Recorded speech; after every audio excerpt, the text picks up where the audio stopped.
was suspicious from the minute I walked into the building Saturday at this so-called Legends Fest.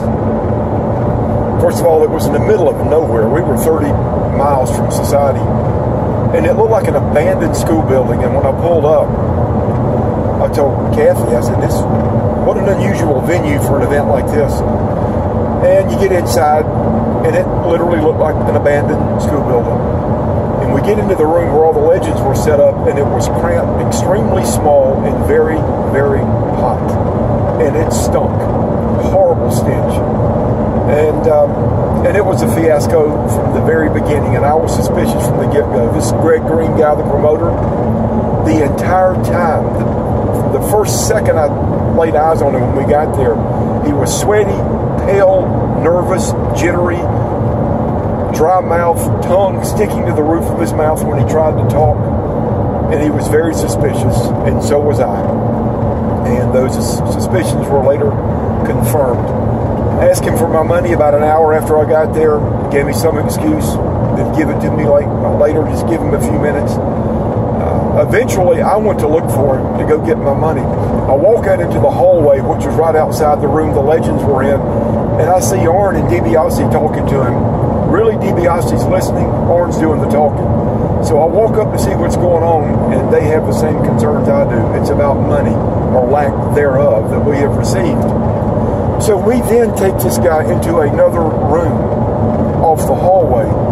And I guess the other legends have gotten word by this time what's going on, so they're starting to file into the room. Tully, Sonny, Tracy Smothers, others.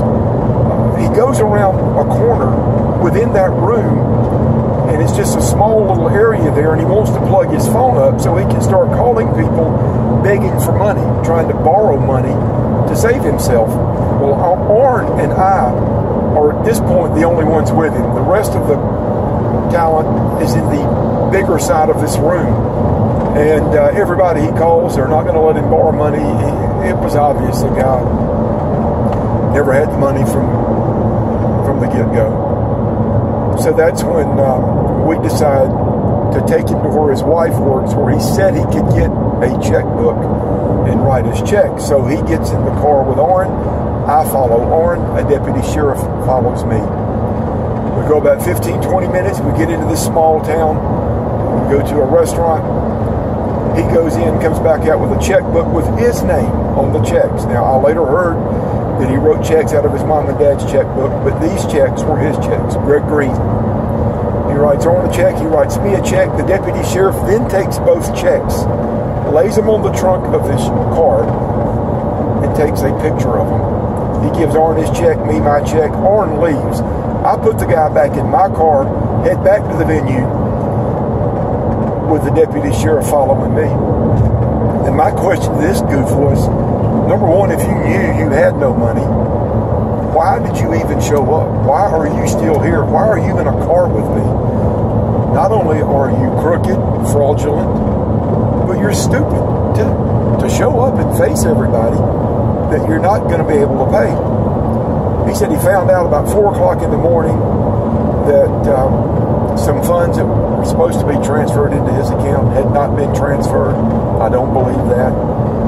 I said, well, I would have rather you called me at 4 in the morning and told me not to come down here instead of have me come down here and now me have to deal with you face to face and everybody else.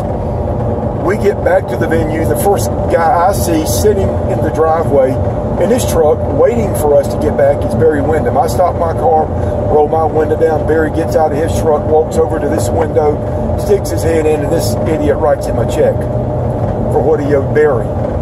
We then proceed up the driveway a little further. Here comes Bagwell and a guy riding with him. He writes Bagwell and this guy a check. And then some of the talent starts to walk down toward my vehicle, and they were ready to kill him. So he starts writing checks left and right, which I'm sure none of those checks will be good. I hope they are. But we then proceed to walk inside the building. I pulled my car up a little further, closer to the building, and made him walk inside with me. As we're going down the hallway, he sees a lady who was, I guess, taking money for walk-up tickets. Walk-up VIP tickets, I don't know, but walk-up fans that were paying at the venue. She had a bank bag in her hand. Well, I made her open the bank bag up, And I saw cash in it. I took it. I counted it. It wasn't what he promised me, but it was close.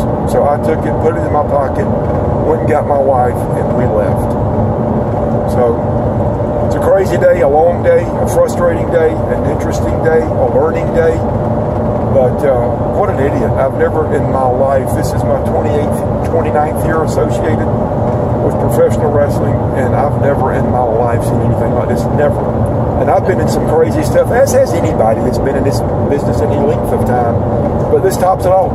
This was it, top of the list.